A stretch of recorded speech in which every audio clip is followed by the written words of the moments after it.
혹시 애플워치 쓰면서 매일 저녁마다 배터리 또 없어? 하면서 충전기 위에 올려놓기 바쁘시지 않으신가요? 처음 샀을 땐 신나서 막 이것저것 다 켜두는데 나중에는 배터리가 하루도 못 가서 이런 화면 뜨고, 여러분들도 그러신가요? 저는 울트라를 써서 그나마 배터리가 오래 가긴 하는데 쓴 지 3년 정도 되니까 배터리가 슬슬 빨리 닳는 게 뭔가 느껴지더라고요. 이게 애플워치에 기능이 진짜 많아서 좋긴 좋은데 쓸데없는 것도 너무 많이 켜져 있어서 배터리가 빨리 닳는 거예요. 그래서 지금은 설정 몇 개 딱 바꾸고 나서 배터리 걱정도 없어지고 더 쾌적하게 쓸 수 있게 됐어요. 도대체 어떻게 세팅했길래 배터리가 달라졌을까요? 지금부터 애플에서 직접 알려준 세팅법과 거기서는 알려주지 않는 세팅까지 전부 알려드리겠습니다. 근데 이미 닳아버린 배터리는 결국엔 다시 충전할 수밖에 없어요. 설정을 아무리 바꾼다 한들 태양광 충전이 되고 자가 충전이 되는 게 아니니까, 그럴 때 어디서든 쓰기 편한 이런 충전기 추천 영상도 고정 댓글에 남겨둘 테니까 필요하신 분들 한번 봐주시고요. 오늘 하시는 설정들은 아이폰 워치 앱에서도 가능하고 애플워치에서도 직접 사용이 가능하니까 따라 하시면서 설정해 주시고요. 첫 번째는 저전력 모드를 사용하는 건데, 제어 센터를 켜고 배터리 퍼센트를 누르면 빠르게 설정할 수 있어요. 이렇게 기간 동안 켜기도 있습니다. 근데 저전력 모드를 사용하면은 배터리는 확실히 오래 가는데, 저는 아이폰도 그렇고 애플워치도 그렇고 저전력 모드를 별로 안 좋아하거든요. 이거 저전력 모드로 계속 쓸 거면은 뭐하러 좋은 거 사서 쓰겠어요. 그래서 저전력 모드를 키면은 AOD도 꺼지고 백그라운드 앱 새로 고침이나 화면 전환 이런 것도 꺼지면서 확실히 배터리는 오래 가긴 해요. 물론 배터리 절약에는 좋아서 여행 갈 때 충전선을 깜빡했다든지 등산 캠핑 그런 거 가서 장시간 충전이 어려운 사용에서는 유용하게 쓸 수 있어요. 그래서 저전력 모드는 상황에 맞게 켰다 껐다 해주시면서 잘 써주시고, 그래서 더 중요한 거는 불필요한 설정들을 꺼주는 게 중요해요. 워치를 안 보고 있을 때도 뒤에서 계속 새로 고침이 되거나 아니면 센서를 계속 사용하는 그런 배터리 누수되는 곳을 막아야 되는 거예요. 일단 불필요한 측정들부터 꺼버리겠습니다. 처음에 소음 측정부터 먼저 꺼주세요. 소음 항목에 들어가면 바로 끄실 수 있어요. 물론 소음이 귀에 안 좋은 거는 다 알고 있지만, 생각해보면 시끄러운 상황은 제가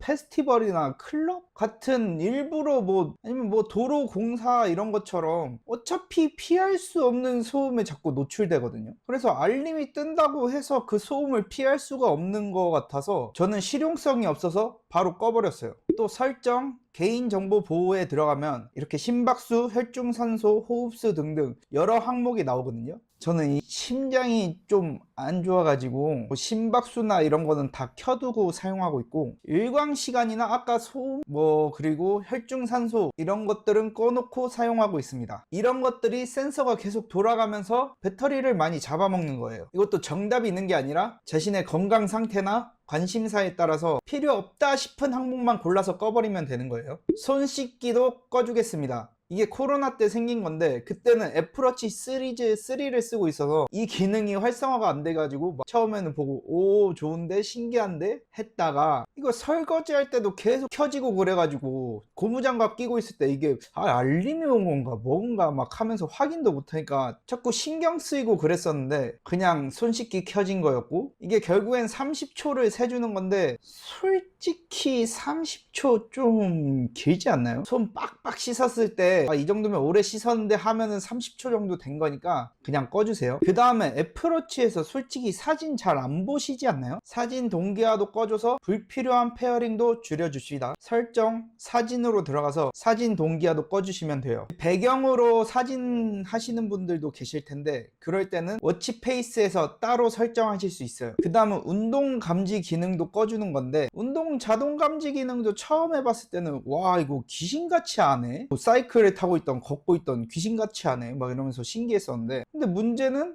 백화점 같은 거 돌아다니다가 그냥 계단 좀 오르거나 산책 중, 일상 중일 때도 지금 운동 중이신가요? 하고 자꾸 알림이 뜨거든요. 이때마다 화면도 켜지고 진동도 오고 백그라운드에서 센서도 계속 돌아가고, 그러니까 이것도 배터리가 은근히 소비돼요. 워치 앱에서 운동으로 들어가서 운동 시작 알림 운동 종료 알림 둘 다 꺼주세요. 저는 진짜로 운동할 때 뭐 헬스하거나 러닝, 수영 뭐 이런 거 할 때 수동으로 켜주는 편이고, 이렇게 바꾸고 나서 불필요한 알림도 줄고, 그러니까 스트레스도 줄고 배터리 소모도 줄었어요. 그 다음은 백그라운드 앱 새로 고침 끄기입니다. 이것도 애플 자체에서도 추천하는 설정인데요, 그만큼 효과적이지 않을까 싶네요. 워치 앱에서 일반 백그라운드 앱 새로 고침을 아예 꺼줄 수도 있고, 개인에 맞게 안 쓰는 앱들도 꺼줄 수 있어요. 뭐 날씨 앱이나 뭐 다른 거 빼고는 엔간한 것들은 꺼두고 사용하는 것 같아요, 저도. 그 다음은 핸드 오프도 꺼줍니다. 이것도 뭐 아이폰이나 맥에서 하던 일이 페어링이 되는 건데, 맥과 아이폰 애플 생태계의 연동성은 너무 편해서 좋고 그것 때문에 쓰는 건데, 애플워치랑은 별로 할 일이 없어서 뭐 불필요한 페어링은 줄여주는 게 나을 것 같아가지고 핸드오프 기능도 꺼주고 쓰고 있어요.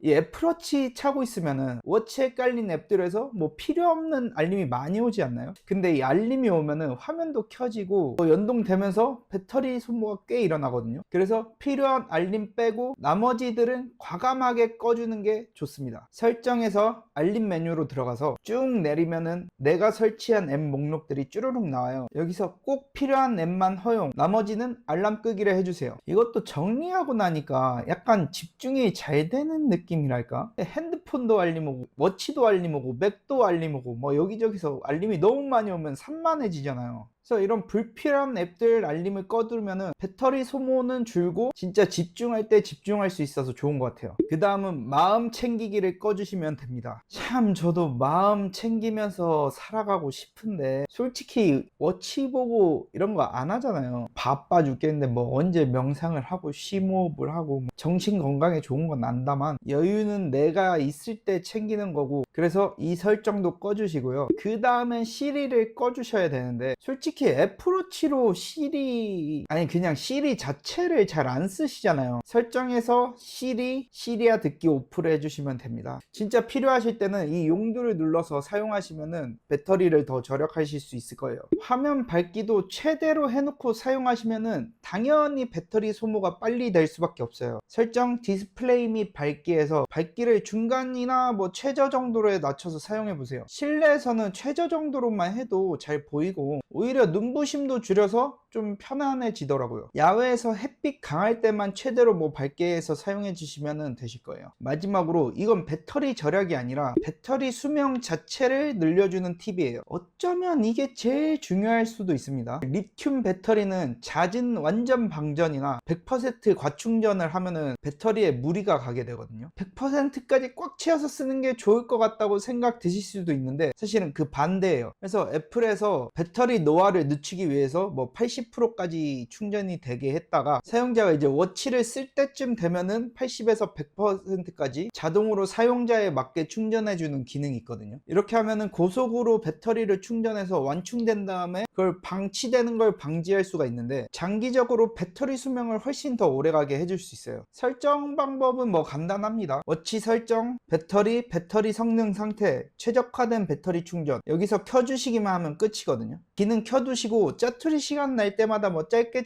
자주 충전해 주시면은 배터리 관리에 훨씬 도움이 될 거예요. 처음에도 말했듯이 이미 닳아버린 배터리는 주워 담을 수가 없거든요. 근데 또 워치는 C타입으로 충전하는 게 아니잖아요. 그래서 전용 충전선이 따로 필요한데 그걸 또 언제 다 챙기고 다니겠어요. 그래서 최대한 배터리를 아껴 써야 되는 거고, 그래도 이런저런 충전선 뭐 다 안 챙겨 다니고 편하게 들고 다니면서 쓸 수 있는 충전기 고정 댓글에 남겨둘 테니까 참고해 주시고요. 그런데 이런 설정을 다 해도 배터리가 그대로라면은 이제 소모를 줄이는 게 아니라 배터리 자체 상태를 봐야 될 것 같아요. 설정에서 배터리 항목에 들어가면은 배터리 성능 최대치를 볼 수 있는데, 이게 80% 미만이면 슬슬 배터리 교체도 고려해 봐야 될 것 같습니다. 아마 배터리 교체 비용이 공식 서비스 센터 기준으로 한 15만원 정도 드는 걸로 알고 있는데, 비싸긴 하지만 워치는 또 배터리만 받쳐준다면 오래 사용할 수 있는 기기이기 때문에 교체하는 것도 한 가지 방법일 것 같아요. 그래서 이렇게 배터리 성능 안 좋아지기 전에 뭐 자주자주 충전해 주는 게 좋겠죠. 근데 이건 좀 다른 얘기긴 한데, 애플 얘네들 이거 애플케어 플러스 기간 남아있을 때 배터리 80% 미만, 딱 80% 돼도 죽어도 배터리 교체 안 해주거든요. 이거 진짜 여담으로 장난으로, 그럴 거면은 워치 같은 경우에 앱캐플 리퍼 비용이 그렇게 비싸지 않은 걸로 알고 있는데, 뭐 어쩔 수 없이 부서져서 리퍼 받는 게 애플케어 기간 남아있을 때는 좋지 않나